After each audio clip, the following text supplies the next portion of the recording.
"Hey guys, it's your name." And like, OMG. Have you ever been walking down the street and you think you see someone you know, but then you realize it's a total stranger? It's like, awkward for a second, right?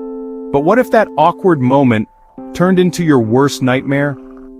Today, we're diving deep into 6 horrifying cases of mistaken identity that will make you question everything and everyone around you. So lock your doors, grab your blankie, and let's get shook. This story is like, seriously messed up. Picture this. It's 1999 and Richard Jones is just living his life in Kansas. Suddenly, bam! Police storm in and arrest him for robbery. Richard is like, what the actual heck? Turns out, an eyewitness said he looked like the guy who did it. No fingerprints, no DNA, no nothing. Just one single person saying, yeah, he kinda looks like the guy. Richard spent the next 17 years of his life locked up for a crime he didn't commit. It wasn't until 2017 that someone finally noticed the crazy resemblance between Richard and the actual criminal. Richard was finally released, but his life was already shattered. 17 years gone, just like that. Get ready for this one because it's truly disturbing. In 1983, a man named Carlos de Luna was executed in Texas for the murder of a gas station attendant. The evidence? Flimsy at best. But here's the thing. Another man, Carlos Hernandez, who actually looked a lot like de Luna, had bragged about committing the crime. Despite de Luna's claims of innocence, he was still sent to death row. It wasn't until years later that investigators uncovered the truth. Hernandez was a known criminal with a history of violence. But it was too late for de Luna. He had already been executed for a crime he didn't commit. This case is a haunting reminder that sometimes the justice system gets it wrong, and the consequences can be absolutely devastating. Okay, you guys remember the Jenny Jones show, right? It was like the OG trashy talk show. But this story is way darker than any episode. In 1995, a man named Scott Amador went on the show and revealed he had a crush on his friend, Jonathan Schmitz. Schmitz was totally humiliated, and just 3 days later he shot and killed Amador.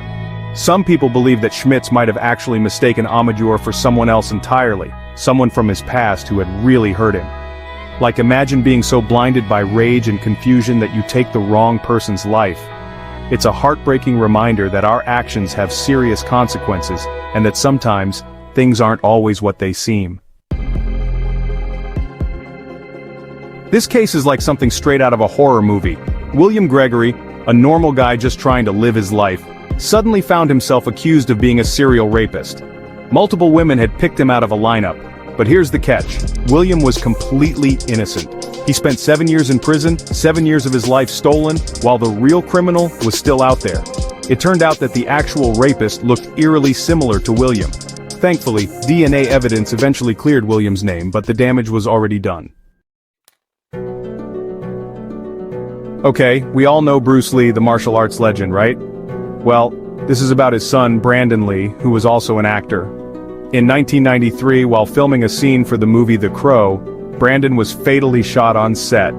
They were using what was supposed to be a prop gun, but it had a real bullet in it. Some theories suggest that Brandon's death wasn't an accident at all, but a deliberate hit disguised as a tragic mishap. Was it a horrible accident, or was something more sinister at play? It's a question that still haunts Hollywood today. This case is one of the most controversial and debated cases in recent history. In 1989, Troy Davis was convicted of murdering a police officer and sentenced to death. But there was a huge problem. The entire case rested on eyewitness testimony. These witnesses later admitted that they felt pressured by the police to identify Troy, and they weren't even sure if it was him. Despite serious doubts about his guilt and a lack of physical evidence, Troy maintained his innocence until the very end. He always said he was a victim of mistaken identity. In 2011, Troy Davis was executed, leaving the world to wonder, did they just kill an innocent man? This case sparked national outrage and raised serious questions about the death penalty and the reliability of eyewitness accounts. So there you have it, guys. 6 chilling cases of mistaken identity that prove this isn't just something you see in movies. It's a terrifying reality that can happen to anyone, anytime, anywhere. Which case freaked you out the most? Let me know in the comments below. And if you're brave enough to hear more real-life horror stories,